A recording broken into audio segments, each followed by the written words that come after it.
So, good day. I'm Bea Bianca A. Salazar from BSc 1-5, and my topic is all about postmodern theory and institutive-constitutive theory. So, let's begin. So, what is postmodern theory? Postmodernism broadly refers to a social, cultural, and literary theory, and a shift in perspective that has manifested in a variety of disciplines, including the social sciences, art, architecture, literature, fashion, communications, and technology.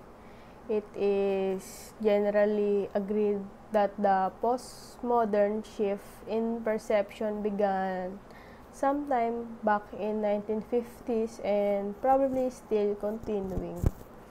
So, postmodernism can be associated with the power shifts and the humanization of the Second World War era and the onslaught of consumer capitalism. The very term postmodernism implies a relation to modernism. Modernism was an earlier aesthetic movement, was in vogue in early decades of 20th century. It has often been said that postmodernism is at once continuation of and breakaway of modernist stance. So, postmodernism shares many of features of modernism. Both schools reject and rigid boundaries between high and low art.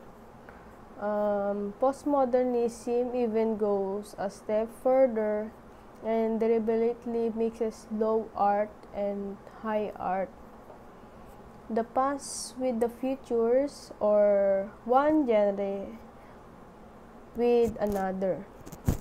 Such mixing different introduced elements illustrates postmodernism use of light-hearted parody, which was used by modernism.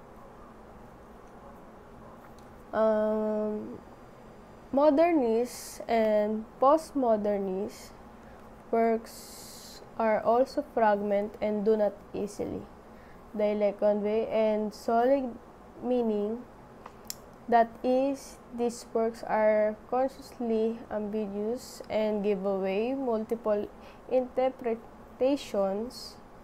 In short, modernism and postmodernism give voice to insecurities, disorientation, and fragmentation of 20th century Western world. The Western world in the 20th century. Next slide. Began to experience this deep sense of security because it progressively lost its colony in the Third World, worn apart two major world wars, and found its intellectual and social foundations shaking under impact of new social theories and development such as Marxism and postcolonial global migration, new technologies, and the power shift from Europe and United States. Though both modernism and postmodernism employ fragmentation, discontinuity, and dissentedness in the theme and technique, the basic dissimilarity between two schools is hidden in this very aspect. Modernism projects the fragmentation and decentradedness of contemporary world as tragic. It laments the loss of unity, and Center of Life suggests that works of art can provide the unity, coherence, continually, and meaning that is lost in modern life. So next is so that's for postmodern theory.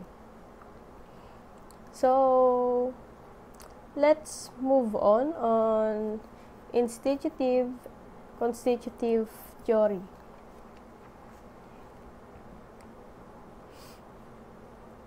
So what is institutive theory?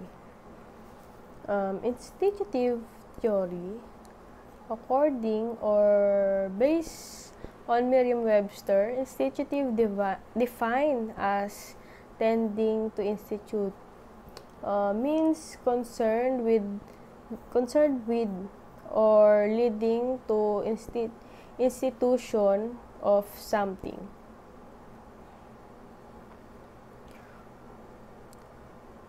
So next slide is institutional theory. So institutional theory is a research. Institutional theory is a research tradition that traces its origin back to foundational articles that discuss how organizational founding and change were driven less by functional considerations and more symbolic actions and external influences than the theory at the same assumed.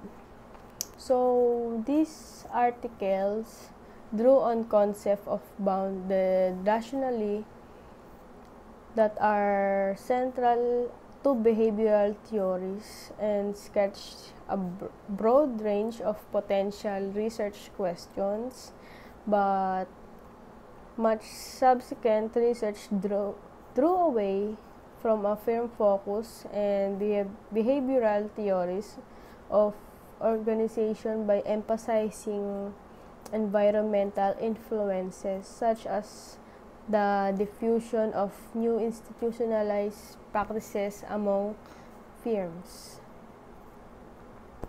So that's for institutive theory.